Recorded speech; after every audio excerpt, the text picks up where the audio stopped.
Ditch the idea of round-trip tickets. When most people picture a Mars mission, they imagine a heroic adventure. A few years away from home, followed by a triumphant return to Earth. Astronauts celebrated as heroes who conquered another world. But what if I told you that with everything science currently understands, this journey might have no return? That a voyage to Mars could effectively become a one-way ticket. Not because spacecraft technology fails to bring you back, but because your body physically cannot handle living on Earth anymore. Everyone obsesses over rockets and futuristic vessels, red dome colonies, and the promise of fresh starts on another world. Almost nobody discusses the hidden price of this adventure. What gravity, or the complete absence of it, does to every single muscle fiber in your body, every bone in your entire skeleton, every drop of fluid circulating through your system. Technology might successfully transport you to Mars, but ultimately, your biology decides whether you can ever return home. Enjoy deep, fact-checked space stories? Hit subscribe and activate the notification bell. Otherwise, YouTube will not show you the next videos, and you'll miss what we uncover next. The damage begins long before you ever touch Martian soil.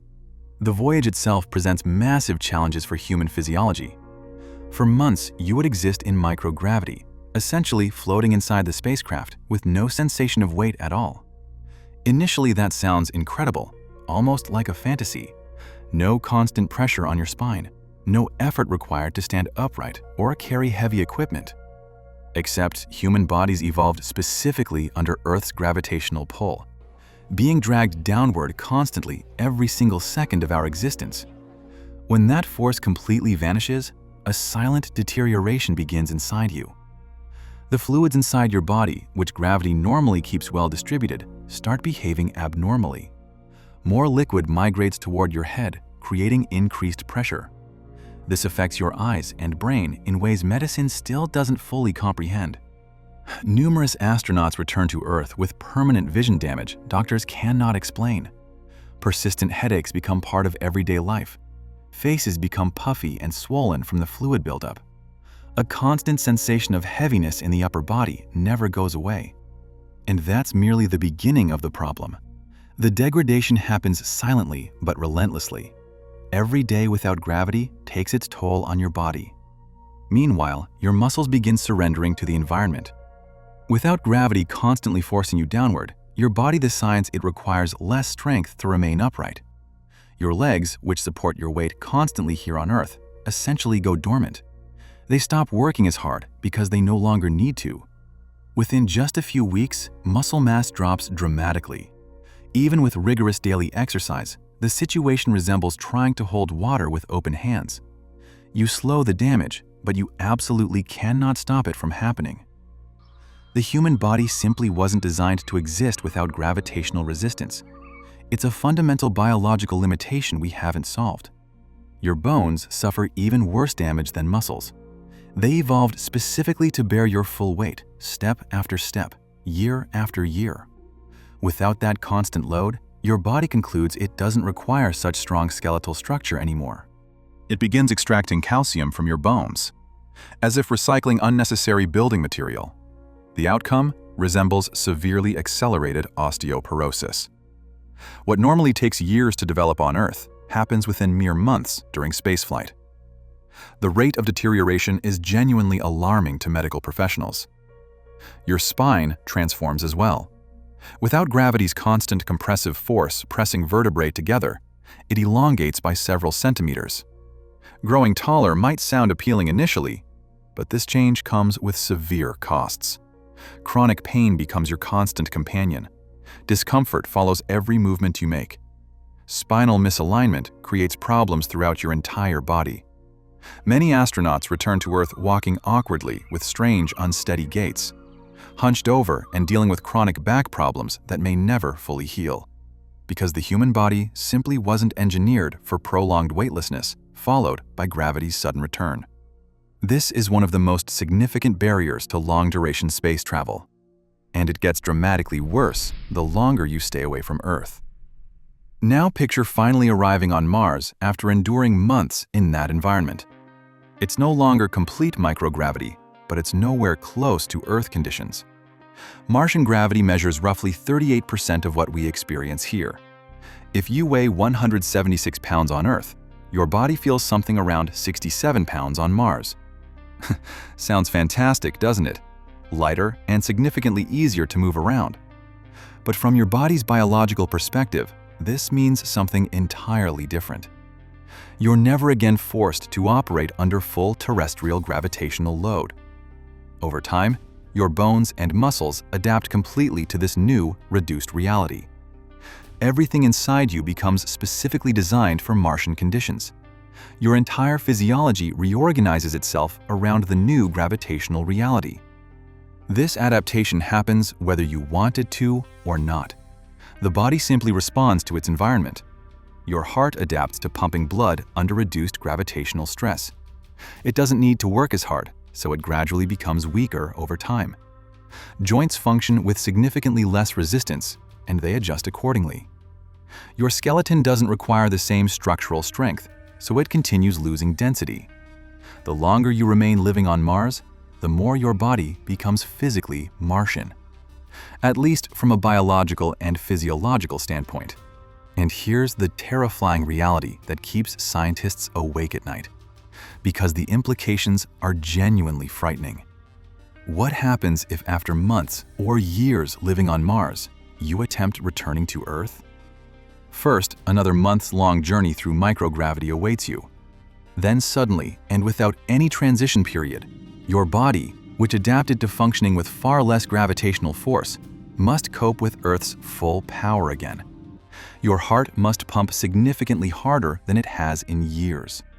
Bones now weakened and depleted of calcium must support loads they haven't experienced in a very long time. Muscles accustomed to easy, low-gravity conditions are forced to maximum capacity instantly. What would actually happen to someone attempting this return? Extreme difficulty simply standing upright without assistance. Overwhelming exhaustion from attempting just a few steps. Significantly elevated fracture risk because bones have become brittle. Joint problems throughout the entire body. Severe chronic back pain that may never improve. The circulatory system could fail under pressure, causing persistent dizziness and disorientation. Dangerous blood pressure drops. Frequent fainting episodes. Perhaps extensive physical therapy and many months of intensive rehabilitation could reverse some of this damage. But nobody knows for certain how far recovery can actually progress. And this fundamental uncertainty transforms Mars missions into something closely resembling permanent exile. The body might never fully recover from years of low-gravity adaptation. We simply don't have enough data to know for certain. Facing this harsh reality, some scientists and engineers already propose an alternative future. People who travel to Mars might end up spending their remaining lives in space, living on orbital stations or habitats with carefully controlled artificial gravity. They would effectively become citizens of space itself, no longer fully belonging to any planet in the solar system. Perhaps Earth's gravity eventually becomes too crushing for their weakened bodies, and Mars too weak to maintain healthy human function, forcing these space pioneers to exist forever in a carefully engineered technological middle ground.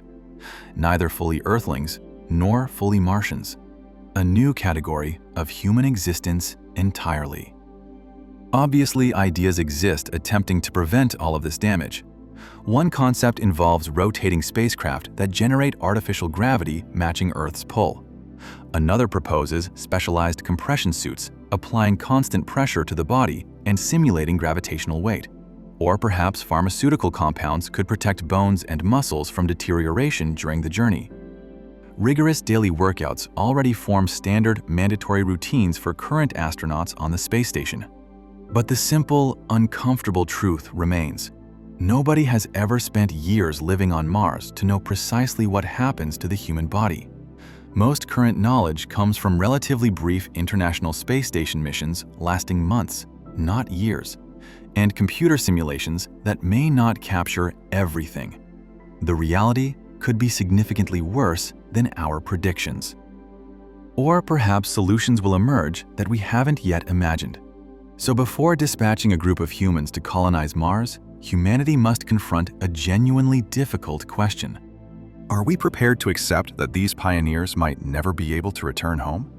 That this isn't simply a mission preference, but represents a permanent and irreversible change of worlds? Is this courage, noble sacrifice, or complete madness? The answer likely depends on who you ask and what they value most in life. Imagine you received an offer today, a guaranteed position in the first Martian colony with everything fully funded, cutting-edge technology at your fingertips, food and shelter completely provided, breathtaking new landscapes surrounding you every single day. But with one absolute, non-negotiable condition: you will never return to Earth for the rest of your life. Would you accept this offer? Would you be at peace knowing you'd never again experience your body's full weight? Never walk the familiar streets of your hometown again? Never embrace the people you love under Earth's blue sky? Ultimately, this might be the true nature of Mars colonization. Not a simple expedition with a return date, not a lengthy mission with a guaranteed ticket home, but permanent, irreversible migration to another world. The first humans to colonize Mars may not be astronauts on temporary work assignments. They may be the first voluntary exiles of modern human civilization, permanently abandoning the planet of their birth to construct a home on another world. And that's precisely why stating Mars travelers might never return isn't cheap, dramatic exaggeration. We're discussing the fundamental limits of human biology, the realities of science and medicine, complex ethical questions about human life and choice, and ultimately, how far humanity will go to leave its mark on the cosmos. Now that you understand why returning from Mars might be physically impossible, here's the next question you should consider. How long would the journey to Mars actually take? The answer isn't simple or straightforward. Launch windows only open every 26 months because of orbital mechanics, and the voyage involves complex gravitational calculations most people never think about. Missions typically require 6 to 9 months of travel time, but the complete story is far more fascinating than just those numbers. Watch that video next to discover why we can't simply travel to Mars whenever we choose.